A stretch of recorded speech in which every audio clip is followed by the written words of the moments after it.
اعوذ باللہ من الشیطان الرجیم، بسم اللہ الرحمن الرحیم۔ اللہ کے نام سے شروع جو بڑا مہربان نہایت رحم کرنے والا ہے۔ مون وظائف چینل کی جانب سے تمام ناظرین کو السلام علیکم ورحمۃ اللہ وبرکاتہ۔ میں اپنا چینل مون وظائف کی جانب سے آپ کے لیے جمعۃ المبارک کا بہت ہی برکتوں اور رحمتوں والے دن میں ایک نہایت ہی مجرب وظیفہ لے کر حاضر ہوئی ہوں کہ جس کے کرنے کے بعد انشاءاللہ عز و جل آپ کی قسمت بدل جائے گی۔ عمل کرتے ہی آپ کو فوراً اس کا اثر ہونا دکھائی دینا شروع ہو جائے گا۔ ہر قسم کی مالی ترقی کے لیے یہ بہت ہی مجرب اور بعمل وظیفہ ہے۔ تو ناظرین، ہمارا وظیفہ سننے سے قبل میری تمام ناظرین سے گزارش ہے جنہوں نے ابھی ہمارا چینل جوائن کیا ہے وہ اسے سبسکرائب کر لیں اور ساتھ ہی بیل آئیکن کا بٹن بھی پریس کر لیں تاکہ ہر نیا آنے والا وظیفہ سب سے پہلے آپ تک پہنچ جائے۔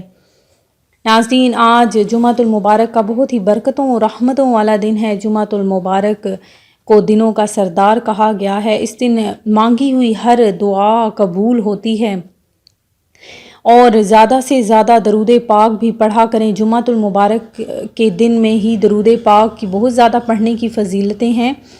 ویسے بھی عام دنوں میں درود پاک کی بہت زیادہ فضیلت ہے، تو جمعۃ المبارک کے دن تو بہت ہی زیادہ فضیلت رکھی گئی ہے۔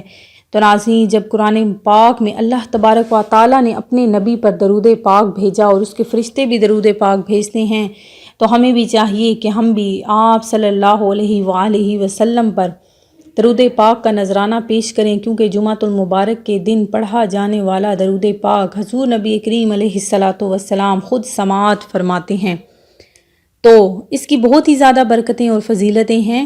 تو آپ نے پہلے تو سب سے زیادہ درود پاک پڑھنا ہے، جتنا ہو سکتا ہے آپ نے درود پاک پڑھنا ہے، اور اس کے بعد آپ نے ہمارا یہ آج کا دن جو وظیفہ ہے وہ کرنا ہے کہ جمعہ کے دن آنکھیں بند کر کے صرف آپ نے 3 بار پڑھ لینا ہے، اور اس کے پڑھنے کے بعد آپ کے گھر میں انشاءاللہ عز و جل رزق ہی رزق ہوگا۔ عمل کرتے ہی آپ کی قسمت بدل جائے گی۔ کیا آپ نے پڑھنا ہے آنکھیں بند کر کے کہ سورہ التکاثر آپ نے پڑھنی ہے، اور اس کے بعد آپ نے آنکھیں بند کر کے جب آپ جمعہ کے دن نماز پڑھ لیں، جمعہ کی نماز ادا کر لیں، اور اس کے بعد آپ نے آنکھیں بند کر کے سورہ التکاثر پڑھنی ہے۔ پوری آپ نے یہ سورت پڑھنی ہے، اور 3 بار اس کو پڑھنے کے بعد آپ نے رب ذوالجلال سے سجدے میں گر کر اللہ تبارک و تعالیٰ سے دعا مانگنی ہے، اپنی قسمت بدلنے کے لیے، اپنی تقدیر بدلنے کے لیے، اپنی ہر قسم کی مالی ترقی کے لیے، اپنے قلب کی غفلت و نسیان دور ہو جانے کے لیے، دنیا کے تمام معاملات میں مدد حاصل کرنے کے لیے آپ نے اللہ تبارک و تعالیٰ سے دعا مانگنی ہے۔ تو دیکھ لیجئے گا کہ کس طرح آپ کی ہر دعا قبول ہو جائے گی۔ تو ناظرین، یہ دنیا عارضی ہے، اس کا ہر دن بس ہمارے لیے امتحان ہے، تو آپ نے اپنی آزمائش پر پورا اترتے ہوئے اپنے رب ذوالجلال کی بارگاہ میں گڑ گڑا کر دعا مانگنی ہے، تو انشاءاللہ عز و جل آپ کی ہر دعا مقبول ہو جائے گی۔ میں امید کرتی ہوں کہ ہمارا یہ آج کا وظیفہ آپ کو ضرور پسند آیا ہوگا۔ اسی طرح سے مزید وظائف حاصل کرنے کے لیے ہمارا چینل مون وظائف کو دیکھتے رہیے۔ سبسکرائب کرنا، لائک کرنا اور شیئر کرنا ہرگز نہ بھولیے گا۔ دعاؤں میں یاد رکھیے گا۔ اللہ حافظ۔